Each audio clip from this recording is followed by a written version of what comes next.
Dear student अस्सलाम वालेकुम जमात नाहुम। आज का हमारा लेक्चर नंबर 9 जो कि जिसका हमारा नेक्स्ट जो टॉपिक है वो है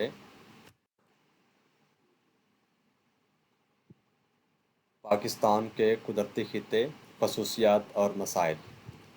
सबसे पहले हमने देखना है कि कुदरती खित्ते से क्या मुराद है। कुदरती खित्ते से मुराद ऐसा इलाका जिसमें सतह ज़मीन की बुलंदी, पस्ती, मौसम, नबातात, हैवानात और लोगों के रहन सहन के तरीके वगैरह एक जैसे हैं। तो ऐसी जगह जहाँ पर ये तमाम चीज़ें हों, यानी कि ज़मीन की बुलंदी, पस्ती, मौसम, नबातात, हैवानात, लोगों के रहन सहन और उनके तरीके जो ना वो एक जैसे हों, तो ऐसा खित्ता जो है कुदरती तौर पर वो क्या कहलाता है, कुदरती खित्ता कहलाता है। बेटा नेक्स्ट सवाल बनता है कि पाकिस्तान को कुदरती खित्तों के लिहाज से कितने हिस्सों में तकसीम किया गया है। इसके जवाब के पाकिस्तान को 5 अहम कुदरती खित्तों में तकसीम किया जाता है। सबसे पहला मैदानी खित्ता, सहराई खित्ता, साहिली खित्ता, मरतूब और नीम मरतूब पहाड़ी सिता, मरतूब और नीम मरतूब पहाड़ी खित्ता, खुश्क और नीम खुश्क पहाड़ी खित्ता। तो इसके बारे में हम मज़ीद आगे देखेंगे। तो सबसे पहले हमने देखना है कि मैदानी खित्ता क्या होता है। कि पाकिस्तान के मैदानी खित्ते का ज़्यादातर हिस्सा सूबा पंजाब और सूबा सिंध में आता है, जिसे दरियाए सिंध का बालाई और ज़ीरी मैदान कहते हैं। अलबत्ता कुछ मैदानी खित्ता सूबा खैबर पख्तूनख्वा और सूबा बलूचिस्तान में भी आता है। सबसे पहले हमने देखना है पंजाब का मैदानी खित्ता। ये खित्ता, जिसे दरियाए सिंध का बलाई मैदान भी कहा जाता है, बड़ा ज़रखेज़ है, जो दरियाओं की साल हा साल लाई हुई मिट्टी, भलदार नरम मिट्टी से बना है। ये खित्ता पोठवार और कोहिस्तान नमक से शुरू होकर मिठन कोट तक फैला हुआ है। ये सबसे बड़ा काबिल काश रकबा है।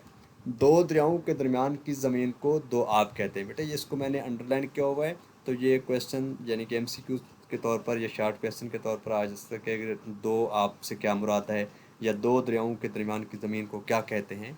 तो ये आप लोगों ने अंडरलाइन वाली जो है ये इसको अच्छे तरीके से कंसेप्ट को याद करना है कि दो दरियाओं के दरमियान की ज़मीन जो होती है उसको क्या कहते हैं, दो आब कहते हैं। पंजाब की ज़मीन कई दो आबों के दरमियान है। फसलों की आबपाशी का बड़ा ज़रिया अनहार हैं। अनहार यानी कि नहर की जमा है, यानी कि फसलों की आबपाशी जो पंजाब की मैदानी इलाके की होती है वो अनहार से होती है, नहरों से होती है। आबादी की बढ़ती हुई ज़रूरियात को पूरा करने के लिए नहरों के अलावा ट्यूबवेलों से आबपाशी की जाती है। दरियाओं पर बैराज बनाकर नहरें बनाई गई हैं। मुल्क के आबपाशी अनहार और बैराज ज़्यादातर पंजाब के मैदानी खित्ते में हैं। यानी कि जो ज़्यादातर आबपाशी के जो वसाइल हैं, जैसे अनहार हो गया या ट्यूबवेल के ज़्यादा जो हैं, तो बैराज हो गए, तो ज़्यादातर पंजाब के मैदानी खित्ते में हैं। गंदम, कपास, चावल, यानी कि खसूसियत के लिहाज से हम अब देख रहे हैं कि पंजाब के मैदानी खित्ते की खसूसियत क्या है। कि गंदम, कपास, चावल, गन्ना और मक्की अहम फसलें हैं। किन्नू, आम और अमरूद के बागात भी वाफिर मकदार में मिलते हैं। ज़रूरी नुक्ता नज़र से इस खित्ते की बड़ी अहमियत है, जो न सिर्फ मुल्क की ग़िज़ाई ज़रूरत को पूरा करता है बल्कि फलों के अलावा कपास और चावल की बरामद से कसीर ज़र मुबादला कमाता है। इस इलाके का बासमती चावल अपनी खुशबू और ज़ायके के लिहाज से दुनिया भर में शोहरत रखता है। ज़रूरी पैदावार की बुनियाद पर सनअती तरक्की भी इस खित्ते की नुमायाँ खसूसियत है। पंजाब के मैदानी खित्ते में बड़े बड़े शहर आबाद हैं, मसलन लाहौर, फैसलाबाद, मुल्तान वगैरह। उसके बाद हमने देखना है कि सिंध का मैदानी खित्ता। सबसे पहले हमने पंजाब का पढ़ा है, तो अब हम सिंध के मैदानी खित्ते के बारे में पढ़ते हैं। कि सिंध का मैदानी खित्ता, इस खित्तों को दरियाए सिंध का ज़ीरी मैदान भी कहते हैं।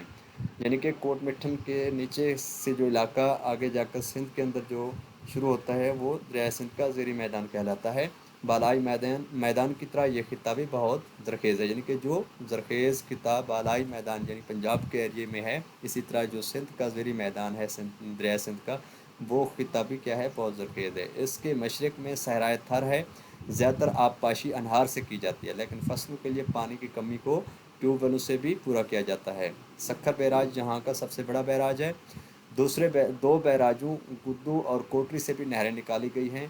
गंदम, गन्ना, चावल और कपास इस खित्ते की अहम फसलें हैं। इस खित्ते का केला, अमरूद और खजूर बहुत मशहूर हैं। कराची और हैदराबाद यहाँ के दो बड़े शहर हैं। یہ دونوں شہر صنعتوں کے لحاظ سے یعنی کہ صنعتوں کے لیے بہت مشہور ہیں۔ اس کے بعد ہم نے دیکھنا ہے کہ صوبہ خیبر پختونخوا اور بلوچستان کا میدانی خطہ کیا ہے کہ صوبہ خیبر پختونخوا کا میدانی خطہ زیادہ تر پشاور، بنوں، لکی مروت، ڈی آئی خان یعنی کہ ڈیرہ اسماعیل خان اور مردان کے علاقوں پر مشتمل ہے۔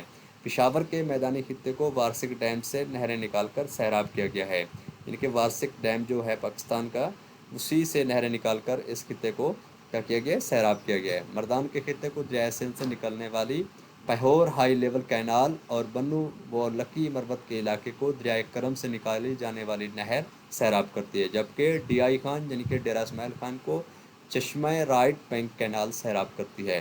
اس کے بعد صوبہ بلوچستان کے خطے کو دیکھنا ہے کہ صوبہ بلوچستان ایک خشک خطہ ہے جس کا زیادہ تر میدانی علاقہ قدو براج سے نکالی جانے والی انہار سے سیراب ہوتا ہے۔ نہری پانی کی کمی ہے جسے ٹیوب ویلوں یا دوسرے ذرائع سے پورا کرنے کی کوشش کی جاتی ہے۔ صوبہ خیبر پختون کے مقابلے میں بلوچستان میں بارش کم ہوتی ہے۔ گندم، تمباکو، گنا، مکئی اور چاول جہاں کی اہم فصلیں ہیں، یعنی کہ یہ تمام فصلیں جو گندم، تمباکو، گنا، مکئی اور چاول جو ہے یہ صوبہ بلوچستان میں ہوتی ہیں، اور یہ خشک علاقہ ہے، خشک خطہ ہے جس کا زیادہ تر میدانی علاقہ جو صوبہ بلوچستان میں ہے اس کو قدو براج سے نکالی جانے والی یعنی کہ انہار سے، نہروں سے سیراب کیا جاتا ہے۔ تو اب ہم دیکھتے ہیں نیکسٹ، تو اب دوسرا ہم نے دیکھنا ہے کہ صحرائی خطہ، اس کے بارے میں دیکھیں کہ ایسا علاقہ جہاں سالانہ بارش 10 انچ سے کم ہو صحرا کہلاتا ہے۔ پاکستان کا جنوب مشرقی حصہ جو ہے وہ ریگستانی خصوصیت کا حامل ہے اور ایک وسیع و عریض رقبے پر محیط ہے۔ پنجاب میں یہ علاقہ بہاول نگر سے شروع ہو کر بہاولپور اور رحیم خان تک پھیلا ہوا ہے، اور سندھ میں سکھر، خیرپور، سانگھڑ، میرپور خاص اور تھارپارکر کے اضلاع جو ہیں ان پر یہ علاقہ مشتمل ہے۔ اس صحرا کو پنجاب میں چورستان جیروہی جبکہ سندھ میں تھار اور نارا کے نام سے پکارا جاتا ہے۔ یہاں صحرائی نباتات ملتی ہیں۔ لوگوں کا زیادہ تر پیشہ بھیڑ بکریاں اور اونٹ پالنا ہے۔ بارش کم ہوتی ہے، اس لیے یہاں کا پانی کا جو ہے وہ مسئلہ زیادہ ہے، اور عام طور پر بارشیں جو نا وہ ہوتی ہیں تو ان کے پانی کو تالابوں میں جو نا وہ کیا جاتا ہے، جمع کر کے پینے کے لیے استعمال کیا جاتا ہے۔ کچھ علاقوں کو نہروں سے بھی سیراب کیا جاتا ہے۔ اس کے بعد پاکستان کا دوسرا ریگستان تھل ہے جو دریائے جہلم اور سندھ کے درمیان واقع ہے۔ یہ ریگستان میاں والی، لیا، بکھر اور خوشاب اور مظفر گڑھ کے اضلاع پر پھیلا ہوا ہے۔ اس کے کچھ حصوں کو دریائے سندھ سے نہریں نکال کر سیراب کیا گیا ہے۔ نہروں کے علاوہ ٹیوب ویلوں سے بھی آبپاشی کی جاتی ہے۔ کہیں کہیں بارانی کاشت بھی دیکھنے کو ملتی ہے، یعنی کہ بارش سے جو کاشت ہوتی ہے تو ان علاقوں میں وہ بھی ہوتی ہے۔ پاکستان کا تیسرا ریگستان خاران یعنی کہ صوبہ بلوچستان میں واقع ہے۔ تو یہ کویسچن آپ کو یعنی کہ شارٹ کویسچن کے طور پر بھی آ سکتا ہے، یا MCQs کے طور پر بھی کنسیپچول جو ہے پوچھا جا سکتا ہے کہ پاکستان کا تیسرا یا دوسرا ریگستان کا نام کیا ہے یا کہاں پر ہیں، تو یہ اچھے طریقے سے آپ لوگوں نے یاد کرنا ہے۔ تو پاکستان کا تیسرا ریگستان خاران صوبہ بلوچستان میں واقع ہے۔ اس ریگستان میں ضلع چاغی کا کچھ علاقہ شامل ہے۔ بارش نہ ہونے کی وجہ سے زیادہ تر بے آب و گیا ہے، یعنی کہ جہاں پر زیادہ تر آبپاشی کا مسائل ہیں، اور اس کے علاوہ جو نا وہ کاشتکاری کے سلسلہ جو نا وہ کم ہوتا ہے۔ آبادی بھی بہت کم ہے، پانی کے لیے لوگوں کو میلوں سفر کرنا پڑتا ہے۔ جہاں کے لوگوں کا زیادہ تر دار و مدار بارشوں پر ہوتا ہے۔ لوگ پرانے رسم و رواج سے وابستہ ہیں، خواندگی نہ ہونے کے برابر ہے۔ یہ علاقہ پاکستان کا پسماندہ ترین اور معاشی طور پر خستہ حال علاقوں میں سے ایک ہے۔ زیادہ تر لوگ بھیڑ بکریاں اور اونٹ پالتے ہیں۔ تو یہ خواندگی بھی یہاں پر اس علاقے کے اندر نہ ہونے کے، یعنی کہ تعلیم یافتہ لوگ یہاں پر کیا ہیں، بہت کم ہیں۔ تعلیمی سلسلہ جو ہے بہت ہی کم ہوتا ہے اس علاقے کے اندر، یعنی پاکستان کے تیسرے جو بڑا ریگستان ہے جس کو خاران کے نام سے جانا جاتا ہے۔